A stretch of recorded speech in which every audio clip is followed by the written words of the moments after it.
Alright, good afternoon, this is Lynx. I'm going to show you another cartomancy card video today. I'm going to use playing cards today because people are always asking me how to read playing cards. So I'm going to give you a couple of tricks that you can use to play with to get better at understanding how to use playing cards and to understand how to get some accurate information.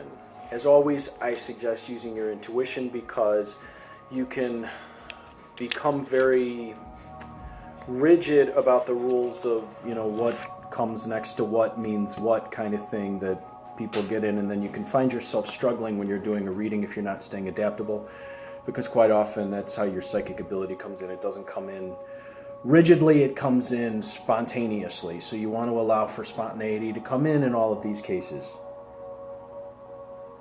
That said, I'm going to show you a couple of tricks that you can use. First of all, if you haven't watched my video on the end of the day method, that's probably one of the quickest ways to learn how to get a better sense to use playing cards and what the meanings are. Because people are always saying, hey, do you have a list of meanings? No, play with the meanings. I did a video on how to read fortune-teller playing cards. It gave people some basics. The rest is up to you. You got to work if you want to get these guys to reveal their secrets to you. And it means you got to use them, and like anything, it's an art. The more you practice, the better the artist you become. The true artist is the one who's willing to work with it, stay spontaneous, and allow for inspiration to come in and happen. This is an art like anything else, so if you're struggling with it, ask yourself two things. Do you have a talent for that art? A, and B, because not everyone could do this. If everyone could do it, it wouldn't be as interesting to people as it is. There are some people who cannot get out of their way enough to actually make something happen with the cards or actually get accurate information.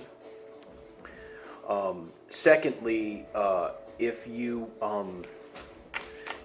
try to make it too rigid, as I said, you'll have difficulties.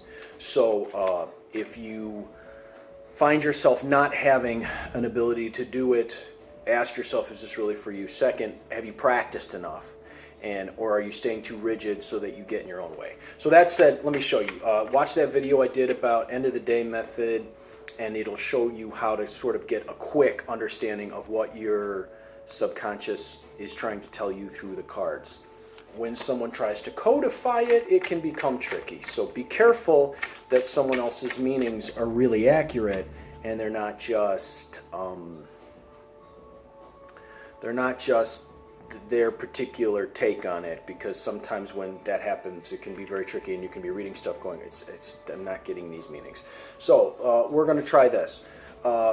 This is the king of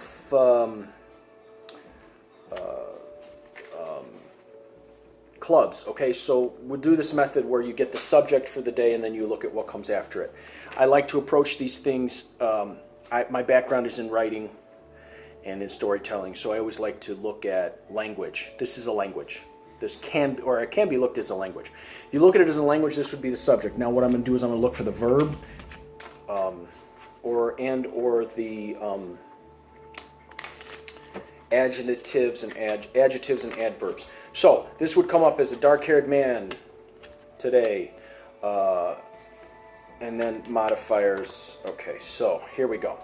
So what I'm going to do is I'm going to look for a sentence here. I'm going to look for the subject, I'm going to look for the object, and I'm going to look for the verb that comes between them. So if I'm doing a reading for the day, here's a man, there's a dark-haired man. Now, an object came up. Okay, so this could be two subjects or it could be an object. So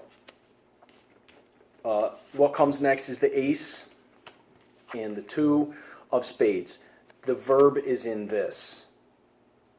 Okay, so it could mean that a dark-haired individual or an individual who has a lot of energy and a lot of ambition is approached with a problem by another individual who is trying to make his fortune and or something solidify. Or it could be a lighter-haired individual. So this guy is going to come to this guy today with a problem, hoping to find a solution and a new beginning. So that's how it is. So you look for where the verb is in it, and you look for what the objects are and what the subjects are. They don't always come up necessarily in order. You could be real rigid and say it's always got to come up this, this, and this. Sometimes it doesn't work that way. Sometimes you got to use your intuition. The fact is that it was two men came up. It didn't feel like a verb. If this was a verb, it could be a dark-haired man finds a new sense and value by answering another's problems and questions. But in this particular case, it didn't feel that way. So let's do it this way. So let's say someone comes to me for a love reading, right? She comes to me and she says, I'm having problems with my husband. I think he may be cheating. Or a man comes to you, the woman, he says, she thinks she may be cheating. This is one you get all the time. I think they're cheating. So then let's see what the answer is in that particular case. Okay, so the subject would be the blank card, which would be it's open. 4 of clubs, Jack of hearts, 4 of hearts. I'd say there's nothing to worry about here. This guy's got a clean slate. This is an individual who has, the Jack is usually luck in love and or a good message, and the 4s in this case are telling me that what's going on is she's feeling restless. There's the adjective, there's the verb, because things are sort of evened out and sort of stable in this relationship. So she's looking for something to bring more excitement into it or to stir things up because she's feeling bored and she's needing some kind of excitement in this particular case. Subject is blank slate. The verb comes in this. The sort of restlessness, and then these modify it so it sort of tells you why or what's coming out of it in that particular case, okay? Let's try one more. Someone's like, okay, I got a new career, I want to make a new career shift. What can you tell me about that? Or I have career questions. Or let's do it. People come to you, hey, am I sick? So this woman comes to you, she says, I want to know about my health, okay? This is what you do. You go like this, you go, subject would be 6 of hearts. So I'd say this has to do with your heart, your human heart. Something has changed in it. 10. And then the king would be a doctor in that particular case. Okay, so it seems as though that a new addition has come in on the heart. The 2 is something coming in or a partnership. This would be an ambitious partnership or energy partnership. With the 10, it seems like a lot of energy. So it seems like it feels like there's a new strain on the heart. And I would check it out with a doctor, who in this particular case is an expert, okay? Never negate what's on the cards. You might feel like someone's actually feeding on her. In this particular case is Dracula. Or she feels like she needs the attention of someone. So there's a strain on her heart at this moment, and the psychological or emotional causes that she feels like she needs attention, but also there's strain on it. It feels like the energy is running too strongly through it. With this becomes a 12. You know, a lot of so it's like a 10 plus 2 is 12. That's a lot of clubs energy on the human heart. The human heart. Okay, so that's how you do it. Look for the subject. Look for the verb. Let's do one more. Let's do one more here. So again, play with your meanings by looking at the end of the day method and then get your sense of what the cards are. Next one, I'll show you how to do the houses things I do with the Lenormand Man. I'll show you how to do that with playing cards in the next video if you guys like. And then, okay, so this all fell out. This just all fell out. Okay, so I got a subject as a woman. This is a woman who is very passionate, who wants romance. She has an ambition, because that's an action card right there. The clubs is a lot of activity, a lot of ambition. So she has a vision of a whole new life. She's feeling limited in her options emotionally and romantically. She'd like to go out on her own. That feels like another action and find the love that she's always been looking for. But other people are standing in her way, and there's a lot of negativity around her. There's a lot of people around her who are discouraging for doing it. They're telling her, for example, you're too old, you're too this, you're too that, you don't have what anyone wants. The 6 ends the sequence here because it fell out last, and I'd say it's up to her to change her view of herself by getting into a new routine where she takes care of herself physically and gets out there and gets some ambition and some not necessarily ambition, but like exercise, things like that. So this is an individual who's been dreaming about, wants a new, feels like she's stuck. The 4 would tell me she's probably been stationary in her romance, and then the 9 becomes the next verb. You got to feel your way through it. You can start like this. If you can't work up to it, if that's too fast, because I understand sometimes that can be too fast, you can say, okay, I'm going to take 3 cards. The first card's going to be the subject, the second card's going to be the verb, the third card's going to be the object. You can do it that way. Subject, 7. Okay, so this is an individual who's got a new impulse to ambition, to reach beyond what they currently have reached beyond. The 8 would be cutting through blocks to that, and the 8 of hearts would be the motivation to do so. So the subject becomes the actual motivation, this becomes the mindset and the blocks that they've had to it, and this is the actual, or this is the blocks that have been to that, and this is the motivation, the solid motivation, the passion that you need to. So for this individual, okay, so we need to find passion.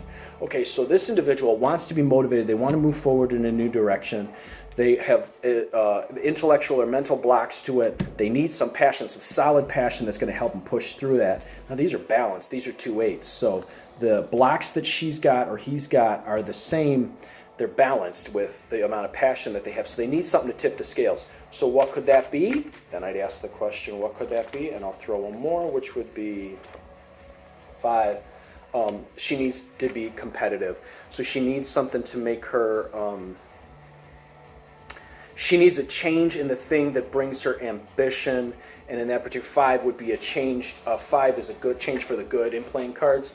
So she needs a solid routine, a solid positive routine, ambition related to a death. So she needs to cut ties with other people. That'll give her the free up the people that have been helping to keep her or his negative self-doubt. Self-doubt's the word I want going.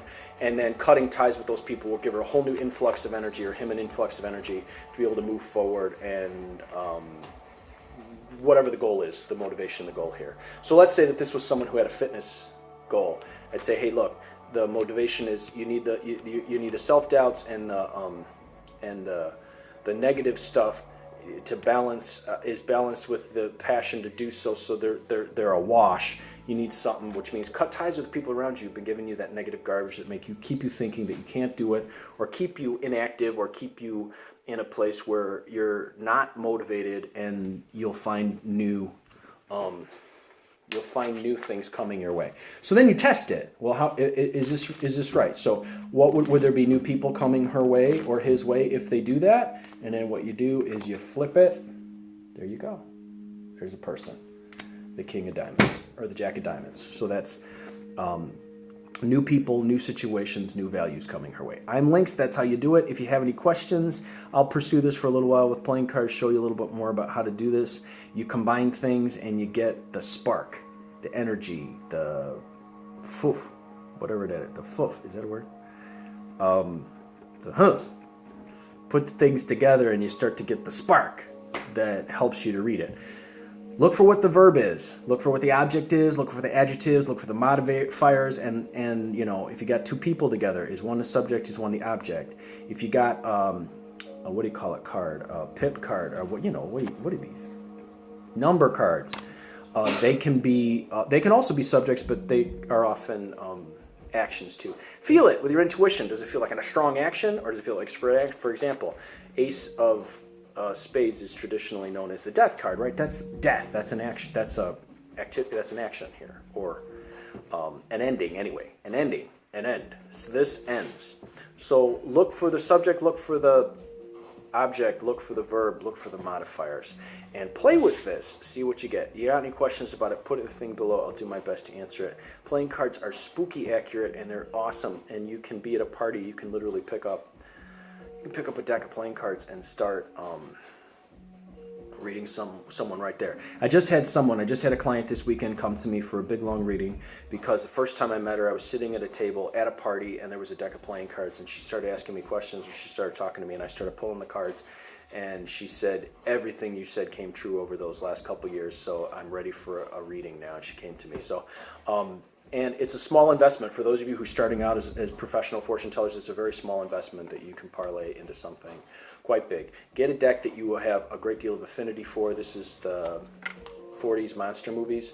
I love old movies and I love old monster movies, so this one really speaks to me. And the imagery itself has some archetypal stuff in it that I think really appeals to my sensibilities and gives me some more insight into what's going on with a person. Quite often, monsters represent the things that people keep hidden. And you can see there's a lot of people that will come to you that are hiding stuff, either from themselves or from other people, and it helps you see past that. Sometimes you can understand the piece of them that they're hiding. Also, monsters can tell you the piece of the person that they're afraid, and a part of them that wants power, which has a lot to do with people and their motivations. So if you want a reading, go ahead, give me a call. You can actually email me, conjurehope, CONJUREHOPE @gmail.com, or you can call me 779-302-8009. You can text me or call me. I do readings all over the world for people. I do them either by text, by phone, in person if you're in the Chicago area. And so give me a call and I'll give you a reading and we can discuss my rates and my availability. So as always, I'm Lucky Links, wishing you success and good fortune in all that you do.